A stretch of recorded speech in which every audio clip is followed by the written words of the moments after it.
Some shifts are so quiet, you almost miss them until the space around you feels different. The days after the full moon carry a strange pull, not forward, not backward, sideways, away from certain people, places, and habits. It's not chaos, it's precision. Nature moves you like water finding its true path. On August 11th, this current grows stronger. You may notice conversations that once felt easy now feel heavy. Rooms you used to enter with comfort now feel foreign. The truth is, the full moon does more than brighten the night sky. It turns its light inward, revealing what no longer fits. This is not superstition. For centuries, monks, healers, and even early astronomers observed how the moon's gravitational and energetic influence stirs the subtle layers of the mind. In the days after its peak, people have reported sharper intuition, heightened restlessness, and a sudden need for solitude. Today, I will take you deeper. We will explore why, during this post-full moon window, you're being guided away from others. We'll draw from Shaolin discipline, ancient meditation principles, and the less spoken truths about human energy cycles. You will learn how to recognize the signs, how to protect your inner clarity, and how to transform this pull into a moment of personal mastery. Stay with me until the end, because I will share a practice rarely taught outside monastery walls, a way to anchor yourself so this shift becomes a source of strength, not confusion.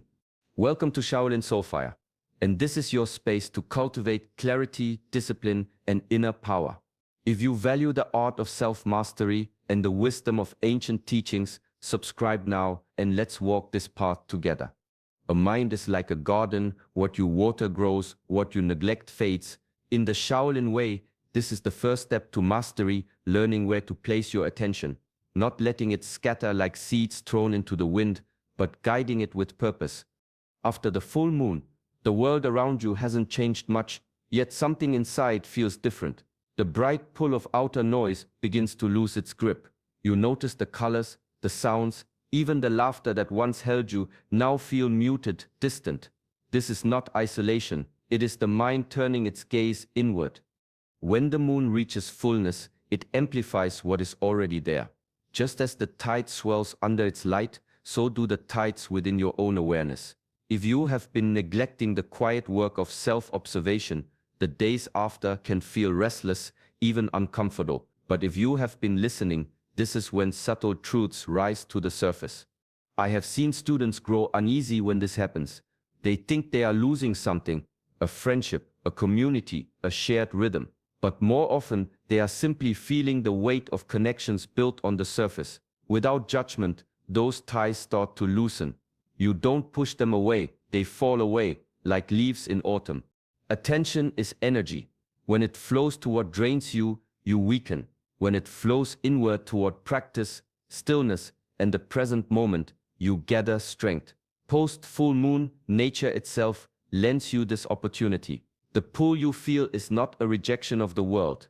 It is the world's invitation for you to sit in the center of your own life, without distraction. Here, the work of mastery begins. There's a common mistake people make when they hear the word discipline. They think it means adding more effort, more tasks, more control. But in the Shaolin tradition, discipline is not about piling on. It is about stripping away, returning again and again to what truly matters. When life begins to pull you away from certain people or situations, the first instinct is often resistance.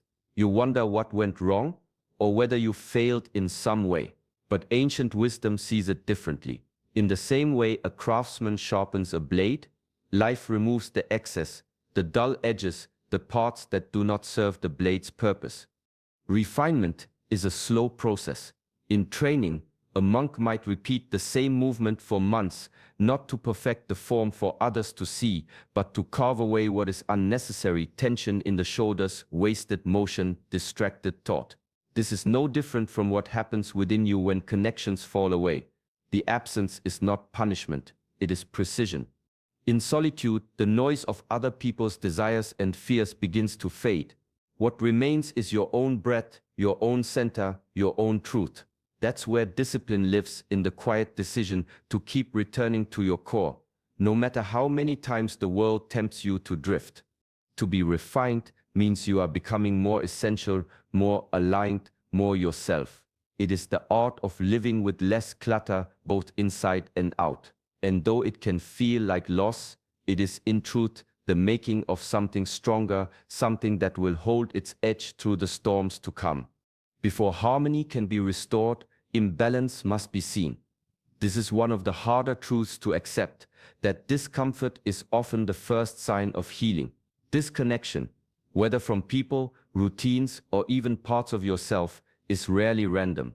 It points like a compass toward what is not yet steady inside. In the monastery, the path to balance begins not with adding calm, but with identifying the source of unrest. A student might think their weakness is physical, yet the teacher notices it is the mind that tires first. Another may appear strong in body and mind, but their heart is restless, pulled by old attachments. Until these are acknowledged, true harmony remains out of reach. Life offers the same lessons outside monastery walls. When a relationship suddenly feels heavy, it may be showing you where emotional boundaries are unclear. When work drains you beyond reason, it may be revealing a mental imbalance, too much striving, not enough presence. And when you feel spiritually disconnected, it may be because your daily actions no longer reflect your deeper values. Disconnection can sting because it removes what felt familiar. But in its absence, you are given a mirror. You begin to see where your steps have wandered from the path. The purpose is not to shame you, but to guide you back. In this way, imbalance is not an enemy, it is a messenger. It comes to show you what must be realigned so that all parts of you can move together. When mind, body, and spirit share the same rhythm, there is no need to force harmony. It arises on its own, as naturally as the moon returns to fullness after darkness. There is strength that can lift a stone, and there is strength that can carry silence. The latter is what Yi Jing and Nigeng cultivate. These ancient practices do not shout their power, they build it quietly, deep within the body's core. In the training halls, movements are slow and deliberate. Muscles lengthen, tendons strengthen, breath flows without strain. With each repetition, tension melts from the joints and the breath finds its natural rhythm. The mind follows, softening its grip on scattered thoughts. This is not simply exercise. It is a conversation between body and spirit, one that deepens with time. Ji Jing reshapes the body from within, cleansing stagnation and awakening energy pathways. Neigong, the internal work, takes this further, cultivating awareness of the life force that moves through you. When practiced with patience, both form a foundation so steady that life's shifting currents cannot easily pull you off balance. Relationships, like seasons, change. Some arrive with warmth and growth, others leave with quiet endings. Without an anchored center, these changes can toss you between attachment and loss. But when your body and breath are aligned, your energy becomes like a rooted tree, flexible in the wind, yet unmoved at the core. The true gift of these practices is not just physical resilience, but clarity. You learn to feel the difference between what stirs your spirit and what drains it. You begin to move through the world with a steady presence, unshaken by the ebb and flow of others. And when the time comes to let go, you can do so with grace, because your strength no longer depends on what stays or leaves. It rests quietly within you, waiting like a deep reservoir for whatever the next season brings. There is a freshness that comes only when we set aside what we think we know. The beginner's mind is not about ignorance. It is about meeting each moment without the weight of old conclusions. It is the ability to see the familiar as if for the first time. In solitude, this becomes a rare opportunity. Without the constant reflection of other people's words, opinions, and expectations, the mind begins to breathe differently. The silence is not empty, it is spacious. In that space, you may notice small details you overlooked before. The way your thoughts form, the subtle patterns in your breath, the sensations in your body as the day unfolds. Breaking away from others can feel like being set adrift, but it can also be a return to shore, the shore of your own awareness. When a monk trains alone, each movement becomes its own teacher. There is no need for applause or correction from outside. The lesson is in the act itself. This same principle lives in the beginner's mind, the willingness to learn without seeking validation. Approaching life this way opens hidden doors. A walk becomes more than a walk. It becomes a study of rhythm and balance. A single sip of tea becomes a meditation on warmth, scent, and taste. These are not distractions. They are reminders that mastery begins with attention to the smallest things. When connections fall away, it is not always loss. Sometimes it is an invitation to step back into this beginner's way of seeing, to return to curiosity, to rediscover not just the world but yourself, free from the layers you've collected and ready to meet the path ahead as if it were brand new. There are moments when life feels as if it has stepped back from you, allowing you to see yourself from a distance. The days after a full moon often carry that quality. It's as if the light has shifted inward, casting shadows on patterns you couldn't see before. In this space, you may notice how certain situations always pull the same reaction from you, how particular words ignite anger or sadness, how familiar doubts rise at the same points in your journey. It is like sitting in a quiet theater, watching a film you've seen many times, only now you are not swept into the story. You see the scenes, the choices, the endings, and you recognize the script for what it is. Ancient practice values this kind of observation.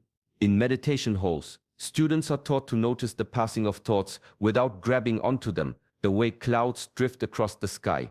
This is not detachment in the cold sense. It is awareness, a way to understand the machinery of the mind. When you can see the pattern, you are no longer bound to repeat it. Post-full moon energy makes this process sharper. The heightened sensitivity it brings can reveal what has been running quietly in the background. And in that clarity, you begin to sense a shift, not just in how you act, but in who you are ready to become. Without the noise of constant interaction, without the weight of others' expectations, the choices before you stand out more clearly. You are no longer guessing at the next step, you are selecting it with precision, and with each step, you shape a self that is not built from habit, but from conscious, deliberate presence. In the Shaolin way, there is a deep respect for what comes and goes. Nothing is truly owned, not even the moments we cherish most. To hold tightly to what is not ours is to invite suffering. Letting go, though it may sting, is a form of training, one that shapes the spirit as much as physical practice shapes the body. A monk once compared it to standing in a river. If you try to grasp the water, it slips away, leaving your hands empty. But if you simply stand, feeling its flow, you remain steady while the river moves on. In life, people, opportunities, and circumstances flow past in the same way. Some stay a while, others pass quickly. None can be kept by force.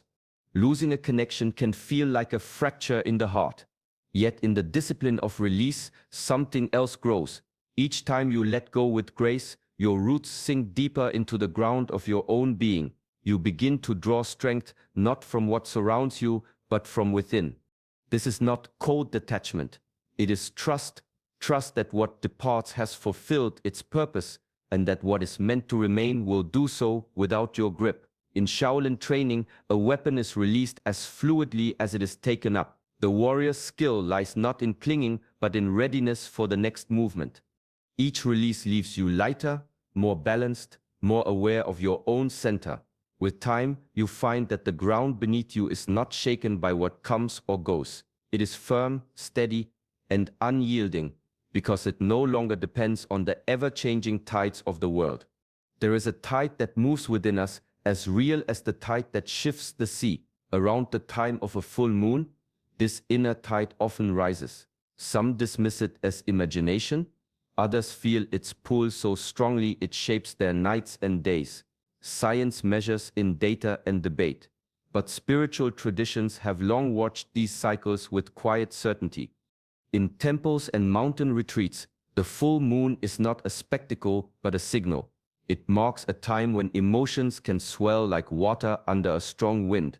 Old memories may surface, restlessness may stir, and the mind may search for something outside to hold on to. This is where the path of mastery takes a different turn. Instead of chasing reassurance from others, the discipline is to turn that heightened energy inward. The pull you feel can be used to sit more deeply in meditation, to slow the breath, to listen with greater care to the body's signals. Just as a skilled martial artist redirects the force of an opponent, you can redirect the force of this inner tide. When you stop looking outward for balance, you begin to sense a reservoir within. The same energy that could drive impulsive action becomes fuel for stillness.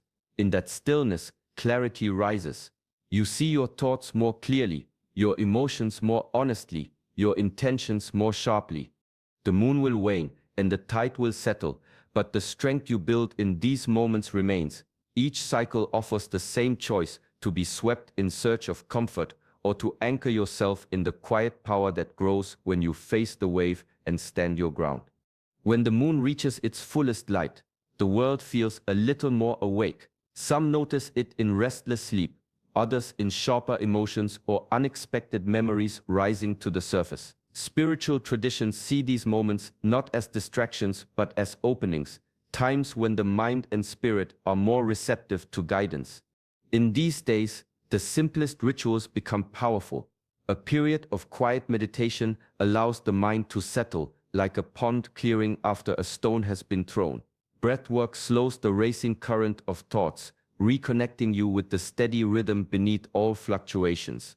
Mindful journaling turns your attention inward, translating the unspoken into words, helping you see patterns and truths that might otherwise slip away unnoticed. These practices are not about escape. They are anchors. When relationships shift or emotions swell, they keep you from being carried off by the current. The Shaolin Way teaches that stability is not found in resisting change, but in holding a steady center while change moves around you. Even a few minutes of these rituals each day during the moon's peak can shift your path. A single deep breath taken with awareness can soften tension. One page of honest writing can untangle a knot in the mind. A few moments of stillness can remind you that peace is not something you wait for, it is something you return to. In the brightness of the full moon, everything may seem louder and closer. Yet with these simple practices, you create space around yourself. Space where clarity can take root. And in that space, you grow, not by reacting to every ripple, but by standing calm in the quiet center of the tide. Sometimes what feels like being torn away is actually being shaped. The quiet moments of separation are not endings but beginnings in disguise. Like the blacksmith who heats metal until it softens, then hammers it into its true form, life uses these breaks to refine the soul. Many cling to what is familiar, even when those connections no longer nourish them. The discomfort of distance can make us question ourselves, wonder if we have lost something vital. But in truth, what falls away is often the surface, the relationships, habits, and stories that no longer reflect the deeper person you are becoming. This process is not accidental. It is a necessary part of mastery. Mind, body, and spirit are not separate things. They are threads woven into a single fabric. When superficial ties begin to loosen, the fabric pulls tighter around what